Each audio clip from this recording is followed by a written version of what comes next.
നമസ്തേ. എല്ലാ പ്രിയപ്പെട്ട പ്രേക്ഷകർക്കും വോയിസ് ഓഫ് മാരാജിയിലേക്ക് സ്വാഗതം. നിങ്ങളുടെ നാളെ 1194 ഇടവം 16-ാം തീയതി 2019 മെയ് 30-ാം തീയതി വ്യാഴാഴ്ച. നാളത്തെ രാഹുകാലം ഉച്ചയ്ക്ക് 1:30 മുതൽ 3 മണി വരെയുള്ള സമയം. ശുഭകാര്യങ്ങളൊക്കെ ഈ സമയം വർജിക്കുക. നാളത്തെ കോഴിക്കോട് ഉദയം 6:06 ഉദയവും അസ്തമയം വൈകിട്ട് 6:42 ആകുന്നു. നാളത്തെ തിഥി കൃഷ്ണപക്ഷ ഏകാദശി തിഥി. ഗുരുവായൂർ ഏകാദശി വളരെ പ്രസിദ്ധമാണല്ലോ. നാളത്തെ നക്ഷത്രവും ശുഭ നക്ഷത്രമാകുന്നു. നാളെ രേവതി നക്ഷത്രമാകുന്നു. ആദാതവ്യം ന ദാതവ്യം എന്ന് രേവതി നക്ഷത്രത്തെ കുറിച്ച് പറഞ്ഞിട്ടുണ്ട്. വാങ്ങാനും കൊടുക്കാനും ഉചിതമായ നക്ഷത്രമല്ല കാർത്തിക, ഉത്രം, മൂലം, മകം, ചിത്ര, രേവതി തുടങ്ങിയ നക്ഷത്രങ്ങൾ. അന്ന് വാങ്ങിയാൽ അതിന് ശേഷമുള്ളതും നശിച്ചു പോകുമെന്നാണ് പഴമക്കാർ പറയുന്നത്. മറ്റെല്ലാ ശുഭകാര്യങ്ങൾക്കും രേവതി നക്ഷത്രം വളരെ അനുകൂലമാകും. കാരണം അത് ചോറും നക്ഷത്രമാകുന്നു, വിവാഹ നക്ഷത്രവുമാകുന്നു. പിന്നെ ചന്ദ്രൻ വളരെ ദുർബലമായി വരികയാണ്. എങ്കിലും നിങ്ങൾക്ക് നാളെ ശുഭമുഹൂർത്തങ്ങൾ ഞാൻ തരാം.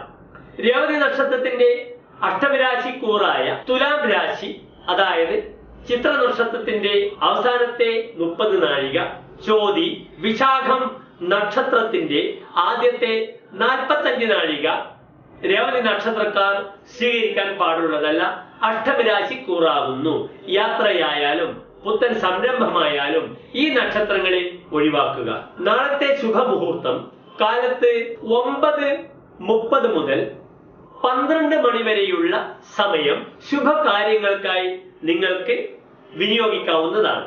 കാരണം ഈ സമയം ശുക്രന്റെയും ബുധന്റെയും ചന്ദ്രന്റെയും കാലഹോരകൾ വരുന്ന സമയമാകുന്നു. അതുകൊണ്ട് ശുഭകാര്യങ്ങൾക്ക് ധൈര്യപൂർവം നാളത്തെ ഈ സമയം നിങ്ങൾക്ക് വിനിയോഗിക്കാം. സമ്പൂർണാംഗ സ്വഭഗോ ശൂരശുചിരർത്ഥവാൻ പൗഷ്ണേ എന്നാണ് രേവതി നക്ഷത്രത്തെ പറ്റി ഹോരാചാര്യർ വിവരിച്ചിട്ടുള്ളത്. പൗഷ്ണം എന്ന് വെച്ചാൽ രേവതി നക്ഷത്രം. സമ്പൂർണാംഗ നല്ല ഉത്തമമായ ശരീരത്തോട് കൂടിയവർ സുഭഗന്മാരായിരിക്കും രേവതി നക്ഷത്രക്കാർ. ശൂരന്മാരും ശരീരത്തെ വൃത്തിയിൽ സംരക്ഷിക്കുന്നവരും അർത്ഥവാൻ സാമ്പത്തിക വിഷയത്തിൽ ശ്രദ്ധാലുക്കളുമായിരിക്കും രേവതി നക്ഷത്രക്കാരെന്ന് പറയപ്പെടുന്നു. രേവതിക്ക് 60 ശീലം എന്നാണ് പഴമക്കാർ പറയുന്നത്.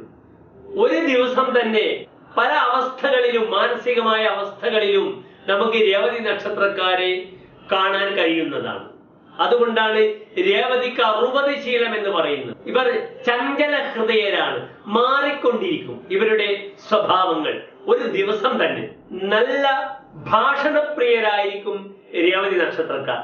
സംസാരിച്ച് ആരെയും ആകർഷിക്കുന്ന സ്വഭാവത്തിന് ഇവർ ഉടമസ്ഥരായിരിക്കും. നമ്മുടെ മലയാളികളുടെ പ്രിയപ്പെട്ട മോഹൻലാലും MG ശ്രീകുമാറും ഒക്കെ രേവതി നക്ഷത്രത്തിൽ ജനിച്ചവരാകുന്നു. ജന്മവൃക്ഷമായ ഇരിപ്പ കാഴ്ചക്ക് നല്ല ഭംഗിയുള്ള വൃക്ഷവും വളരെയധികം ഔഷധ മൂല്യമുള്ള വൃക്ഷവുമാകുന്നു.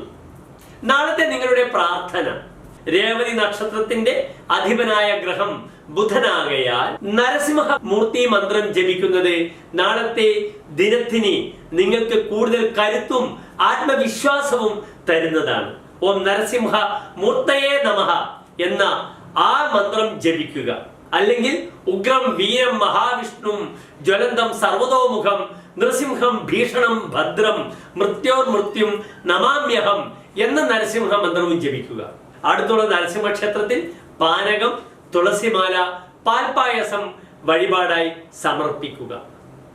എല്ലാ രേവതി നക്ഷത്രക്കാർക്കും ഒരു സ്വസ്ഥമായ നാളെ ആശംസിച്ചുകൊണ്ട് നിർത്തട്ടെ.